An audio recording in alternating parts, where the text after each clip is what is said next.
Hello hi అండి, అందరికీ నమస్తే. నేను మీ స్వాతి బూర. Welcome to my channel Swathi Balabhakti. ఈ వీడియోలో మన సరస్వతి అమ్మవారు ఎలా ఆవిర్భవించారు, ఆ అమ్మవారిని కొలిస్తే మనకేంటి ఫలితాలు చూద్దామండి. ముందుగా వీడియో స్టార్ట్ చేసే ముందు అందరికీ వసంత పంచమి శుభాకాంక్షలు అండి. ఇప్పుడు వీడియోలోకి వెళ్దాం. మాఘశుద్ధ పంచమిని శ్రీ పంచమి అంటారు. ఇది మహాప్రసిద్ధమైన పర్వం. దేవి భాగవతం, బ్రహ్మ వైవర్త పురాణాలలో ఈ తిథి మహిమ ప్రస్తావించబడింది. సరస్వతీదేవి ప్రాదుర్భవించిన ఈ పుణ్యదినాన సరస్వతీదేవిని పుస్తకాది రూపాలలో విగ్రహంలో ఆవాహనం చేసి పూజించితే అభిష్టాలన్నీ సిద్ధిస్తాయి. మేధాశక్తి, విద్య, ధారణ, స్ఫురణ, ప్రజ్ఞ, వాక్కు మొదలైన బుద్ధిశక్తులు వృద్ధి చెందుతాయి. ధవల కుసుమాలతో, తెల్లని పూలతో సరస్వతీదేవిని పూజించి క్షీరాన్నం నైవేద్యంగా సమర్పించవచ్చు. నారికేలం, అరటిపళ్ళు నివేదన చేసి సరస్వతీదేవిని స్తుతిస్తే ఆ తల్లి అనుగ్రహం లభిస్తుంది. దేవతలు సైతం ఈ రోజున సరస్వతీదేవిని ఆరాధిస్తారు.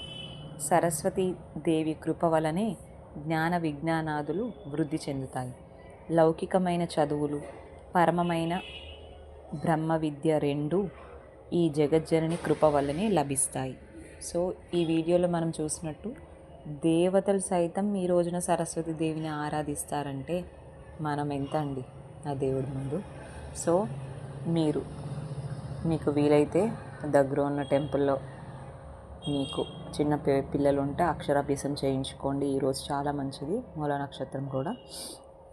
లేదంటే మీకు మామూలుగా పెద్ద పిల్లలున్న బుక్స్ కానీ పెన్స్ కానీ అమ్మవారి దగ్గర పెట్టి మీరు పంచండి. మనం తీసుకోవడం కాదు, మనం పంచితే కూడా చాలా, తీసుకుంటే మంచిదే, పంచితే ఇంకా చాలా మంచిది మనకి. ఇవాళ అమ్మవారు మనం దానం చేస్తే పెన్ కానీ, బుక్ కానీ, స్లేట్ పెన్సిల్స్ కానీ ఇలాంటివి దానం చేస్తే చాలా అమ్మవారు సంతోషించి ఆ అమ్మవారి బ్లెస్సింగ్స్ మన పైన ఉంటాయండి. అమ్మవారి కృప మనకి ఎప్పుడు కావాలి.